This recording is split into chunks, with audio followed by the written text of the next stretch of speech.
Alabado sea el nombre de nuestro Dios. Ven Espíritu precioso, hermanos, para adorar a Dios. Yo le decía al hermano que siguiera, porque no hay protocolos. Aquí el que manda es el Espíritu Santo de Dios. Aunque yo soy de los que creen que la palabra de Dios siempre tiene que tener preeminencia en un culto, pero creo que cuando el Espíritu Santo se mueve hay que dejar que el Espíritu Santo ministre como Él quiere. Vamos a compartir la palabra del Señor en esta tarde, ya que el hermano me ha dado pasos, y vamos a compartir un tema. A ver si podéis quitarle la voz a los móviles. Vamos a compartir un tema donde creo que el Señor nos va a ministrar, nos va a hablar en esta tarde. Bueno, deciros que el otro día hicimos una ofrenda para la Biblia. El hermano Miguel la ha comprado, ha sido el encargado, y es preciosa, mirad. Es preciosa la Biblia, con letras gigantes. Así que... ¿cuánto costó? 33 euros. Dinero sobrante me la ha dado, ahora se lo daré al cajero. Bueno, el último día estuvimos hablando acerca de la santidad de Dios. Hoy vamos a hablar de otro atributo que Dios tiene, muy importante, que sigue a la santidad de Dios, como es la justicia de Dios. Ese es el tema que vamos a ministrar en esta tarde, la justicia de Dios. Dile al que tienes a tu lado: Dios es justo.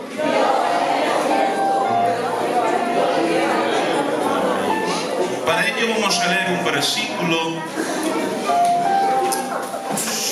por favor, con el máximo orden y la máxima referencia. Antonio, deja de tocar, para que así la gente esté en más silencio si es posible. Libro de Deuteronomio, capítulo 32, versículo 4. Verán ustedes que estos días que estamos leyendo la palabra, no solamente hablar de un verso, sino que es hablar de un tema. Por eso solamente vamos a tomar este verso como referencia.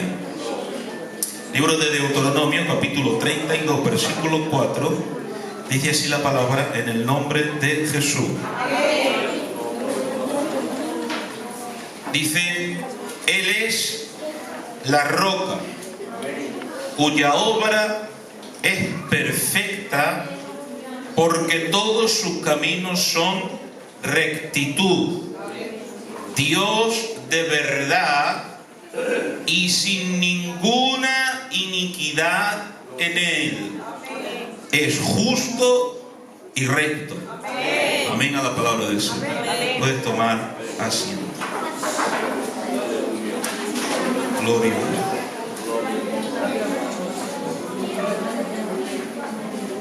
¿Cuántos pueden decir potente? Amén. Amén. La primera pregunta que haríamos en esta tarde sería: ¿qué es la justicia? ¿Qué es justicia? Mirad, hermanos, cuando hablamos de la justicia de Dios, estamos hablando de esa cualidad que Dios tiene, que hace que actúe conforme a su naturaleza y a lo que Él es. Santo. La justicia de Dios obra conforme a su naturaleza y lo que Él es. Por ejemplo, Dios es santo. Y como Dios es santo, su justicia tiene que obrar conforme a su naturaleza santa. Gloria a Dios. La justicia de Dios es ese atributo que hace que actúe coherentemente conforme a la naturaleza y lo que Él es. Y por cuanto Dios es justo, también Dios tiene que juzgar todo aquello que es opuesto y que es contrario a Dios. Es decir, Dios tiene que juzgar el pecado. Santo. Dios es justo y no tolera el pecado. Dios no pasa por alto el pecado. La Biblia dice que Dios no tiene al inocente por culpable, ni al culpable por inocente. Dios es justo. Y la Biblia dice, y no hay ninguna iniquidad en él. ¿Sabes qué significa esa palabra iniquidad? Es injusticia. En Dios no hay injusticia. ¿Saben? Eso es importante. Si usted habla con muchas personas de ahí fuera, de ahí del mundo, cuando usted quiere hablarles del Señor, muchas veces uno de los razonamientos que ellos tienen es que Dios es muy injusto, porque permite tantas cosas. Pero la Biblia nos enseña, hermanos, que a Dios no se le puede atribuir ninguna injusticia. Dios es perfecta e infinitamente justo. Y los que crean eso, que digan un potente amén. Y un potente aleluya. La justicia también significa andar conforme a la ley, conforme al derecho o la rectitud. Gloria a Dios. Y hago una pregunta: ¿quién marca lo que es bueno y lo que es malo? ¿Quién marca lo que está bien y lo que está mal? Santo. Porque a veces nosotros opinamos y decimos, bueno, yo creo que esto está bien, yo creo que esto está mal, el otro tiene una opinión y el otro tiene otra. Pero ¿quién es realmente el que marca lo que está bien y lo que está mal? Acompáñeme al libro de los Salmos, capítulo 25. El que tenga Biblia lo puede leer conmigo. Libro de los Salmos, capítulo 25. Mire lo que dice la palabra del Señor. En el verso 8 dice, bueno y recto, santo. Amén. Bueno y recto es ¿quién? Jehová. Amén. Y dice, por tanto, Él enseñará a los pecadores cuál es el camino. Como Dios es justo, Dios es el que marca lo que está bien y lo que está mal.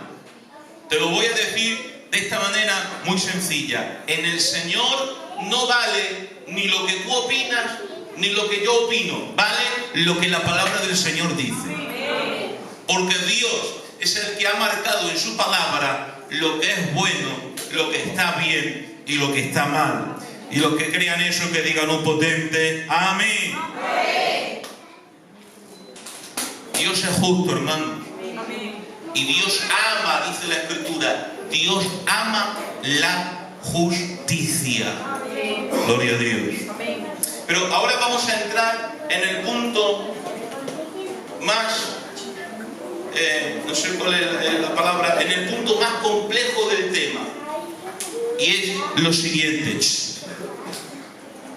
¿Cómo un Dios tan justo puede perdonar al hombre tan pecador? Santo. Amén. Santo. Amén. Pregunto, ¿cómo Dios, siendo tan justo, puede perdonarnos a nosotros que somos pecadores? Alguno podrá decir, porque Dios es misericordioso, y es verdad, pero escucha, si Dios te perdonara solamente por su misericordia, dejaría de ser justo. Santo. Amén. Si yo cometo un delito y Dios me perdona solamente por su misericordia, sería misericordioso, pero dejaría de ser justo. Santo. Entonces la pregunta es, ¿cómo Dios, siendo tan justo, puede perdonar al hombre tan pecador? La gloria sea para nuestro Dios. Mirad, Dios tiene muchísimos atributos, Dios tiene muchas cualidades. Entre ellas, Dios es amor santo. Y cuando el hombre cayó y el hombre pecó, por un lado, todo hombre merece la justicia de Dios, porque todo pecado tiene que ser juzgado. Pero por otra parte, el amor de Dios quería salvar y perdonar al hombre. Entonces, ¿cuál fue, gloria a Dios, la solución que Dios le dio para que Él pudiera perdonar, para que Él pudiera salvar al pecador sin dejar de ser justo? Solamente hay una manera, gloria a Dios. Amén. Y es ahí cuando Dios, en la eternidad, al Padre, alabado a Dios, en la eternidad Dios planeó el plan de la salvación y de la redención del hombre. Gloria a Dios. Y ahora escucha, solamente el Hijo de Dios podía pagar por el pecado de todos los hombres. Porque, primeramente, ¿qué es lo que la justicia de Dios demanda por el pecado del hombre?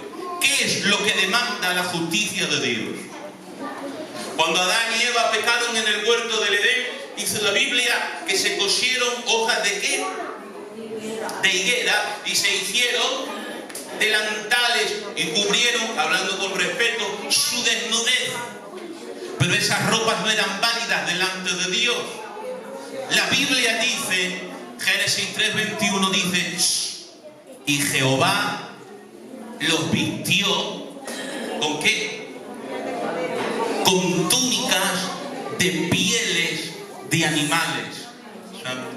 Cuando Dios viste al hombre con túnica de piel de animal, es porque previamente tuvo que haber un sacrificio, un derramamiento de sangre, gloria a Dios, y con la piel de esos animales cubrió la desnudez de Adán y de Eva.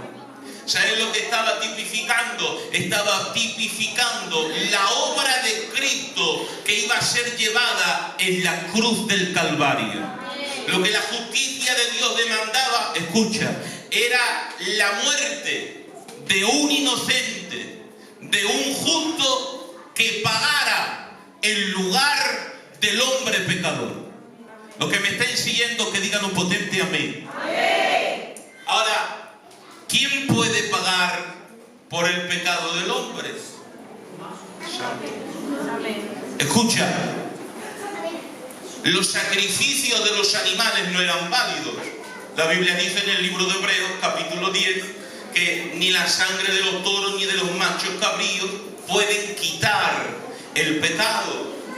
Y ahora escucha, ninguna persona de la tierra era válida para pagar por el pecado de los hombres. Porque la Biblia dice, Romanos 3:23, dice, por cuanto todos pecaron, ¿cuántos han pecado? Todos están destituidos de la gloria de Dios. Santo. Esa obra no la podía hacer ningún hombre. Desde Adán, pasando por todos los santos del Antiguo Testamento, por los grandes héroes de la fe. En la Biblia hay hombres, aleluya, muy grandes, valga la palabra, héroes de la fe que han hecho muchas hazañas, muchas proezas, como fue Abraham, el padre de la fe, pero él mintió, como fue Noé, pero la Biblia dice que se embriagó, como fue Moisés, como fue David, como fueron los profetas, pero todos estos pecados y ninguno de ellos era válido para derramar la sangre en lugar del hombre pecador. Porque escucha, ¿cómo voy a pagar yo por tus deudas si yo también tengo deudas? No puedo pagar por tus deudas si primeramente no pago por las mías. Se necesitaba alguien que fuera inocente, que no tuviera deuda de pecado, y eso solamente lo logró una persona. La Biblia dice, hermanos, en el libro de Hebreos capítulo 7, hablando de Cristo, mira qué palabras usa. ¿Me dejáis un poquito más? Amén. Dice el escritor a los hebreos, dice, hablando de Cristo, dice, porque tal sumo sacerdote nos convenía. Y ahora dice, ¿y cómo era? Dice, santo, inocente, sin mancha, apartado de los pecadores y hecho más sublime que los cielos. Mirad, hermanos, la palabra santo, como yo decía el otro día, no se le puede aplicar a ninguna persona de la tierra. Entre otras cosas, porque todos cuando nacemos, aprende esto, todos cuando nacemos con una naturaleza pecaminosa, con una naturaleza mala.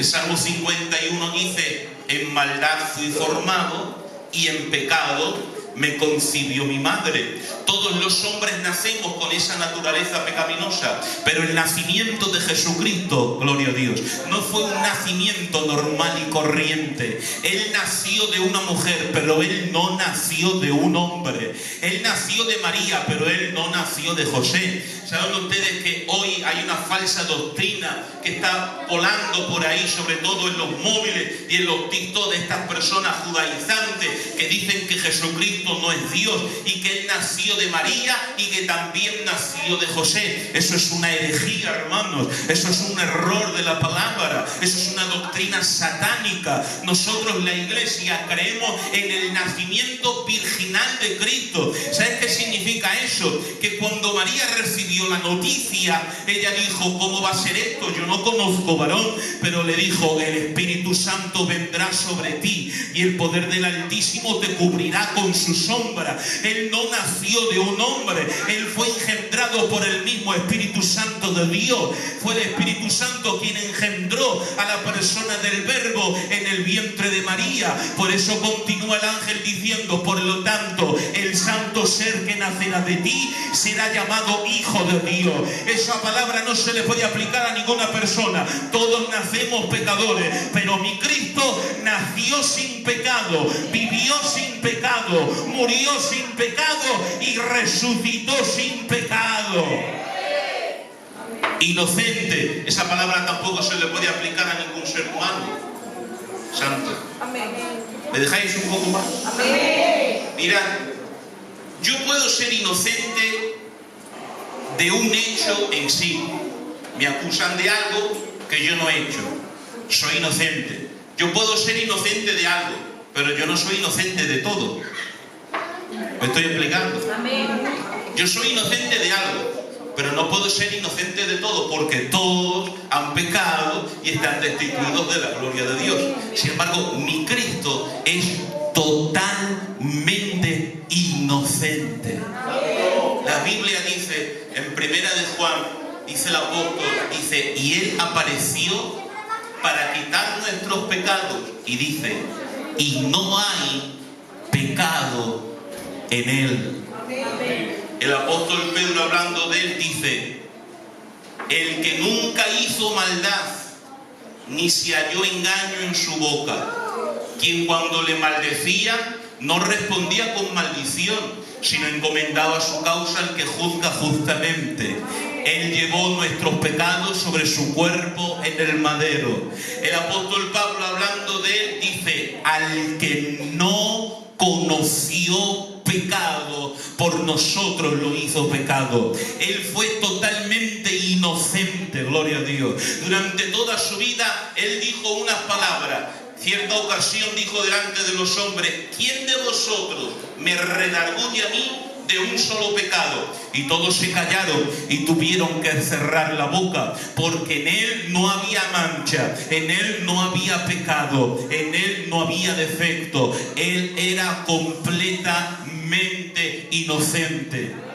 Era tan inocente que cuando los soldados lo entregaron a Pilato para que fuera, aleluya, azotado, y la palabra enseña, hermanos, que se pasaron de azotes por él. Esa película de Mel Gibson, La Pasión de Cristo, ustedes han visto la película, es una película que es aterradora cuando ves las cosas que le hicieron al Señor. Pues quiero decirte que esa película aún se queda corta comparado con el escarnecimiento que hicieron con Cristo en el pretorio de Pilato. Pero era tan santo y tan justo que dice la Escritura que la propia esposa de Pilato por la noche fue atormentada en sueño, y cuando se levantó otro día le dijo a su marido: por favor, no le hagas nada a este justo, no le hagas nada a este inocente, porque se iba atormentada por él en sueño. Quiero decirte que hasta cuando el Señor Jesucristo murió en la cruz del Calvario,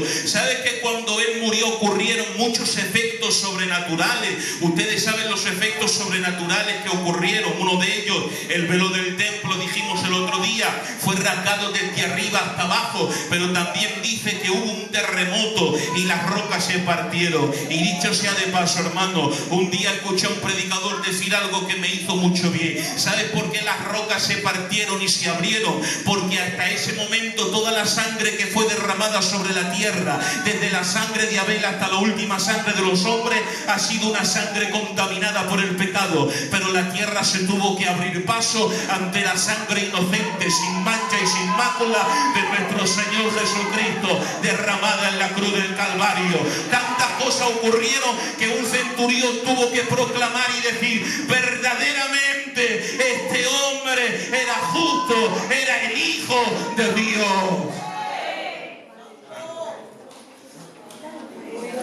Que me estén siguiendo, que digan potente amén. Solamente la sangre de Jesucristo ha satisfecho la justicia de Dios.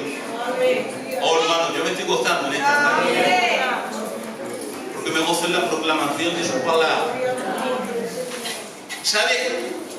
Dejadme un poquito más, hermano. ¿Sabes que cuando Cristo aboga por ti delante del Padre Santo, sabes que cuando el Señor te defiende a ti delante del Padre, no lo hace en base a su misericordia solamente, ni solamente en base a su amor? Dice la Escritura, primera de Juan capítulo 2, dice: hijitos, estas cosas os escribo, ¿para qué? Para que no pequéis. Pero si alguno pecare, ¿qué dice? ¿A quién? A Jesucristo el justo.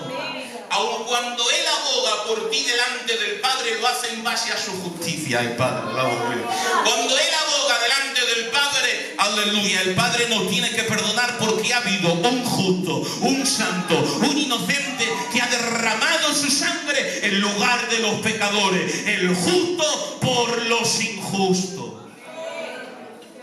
Santo.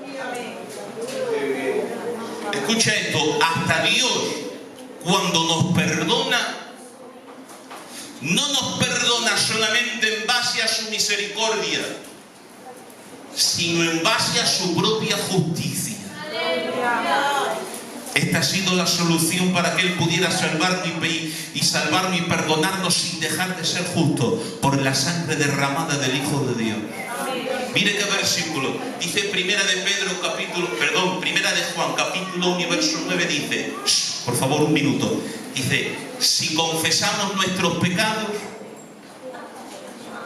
santo, si confesamos nuestros pecados, dice la Biblia, Él es fiel y justo para perdonarnos y limpiarnos de toda maldad. De esta manera, cuando el Señor te perdona, cuando tú confiesas y te arrepientes, y el Señor te perdona, no lo hace solamente en base a su amor y a su misericordia, sino en base a su propia justicia. Es justo cuando Dios te perdona, porque Cristo ha cargado con tu pecado y ha derramado su sangre inocente en nuestro lugar.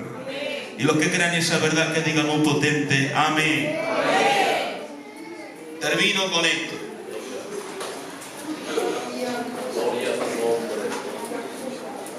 Dios es justo. Amén. Nosotros pecadores. Amén. Pero escucha, por la obra de Cristo, la Biblia dice: somos justificados en Cristo Jesús por la fe. Amén. ¿Sabes qué significa eso? Que cuando tú te entregas a Dios, tú y yo, que soy un pecador y una persona mala, el Espíritu Santo me coge y me mete en la persona de Cristo. Y cuando me mete en la persona de Cristo, Dios ya no me mira conforme a mis obras, ni conforme a mi inmundicia, ni mi sucio pecado. Ahora, a través de Cristo, Él me mira como que fuera una persona justa que nunca hubiera pecado. Se nos aplica la justicia imputada de Cristo. Somos justificados por la fe en Cristo Jesús. Por eso la iglesia, santo, es la congregación de los santos, pero también es la congregación de los justos. No por nuestra propia justicia, sino porque somos justificados en Cristo Jesús. Y Dios te ha llamado a vivir una vida justa. Dios es justo y sus hijos tienen que practicar la justicia. ¿Sabes qué es vivir una vida justa? Vivir conforme a su palabra. Vivir una vida justa es vivir conforme a sus mandamientos. Vivir una vida justa es vivir como Dios quiere y como Dios manda. Cierra tus ojos, por favor.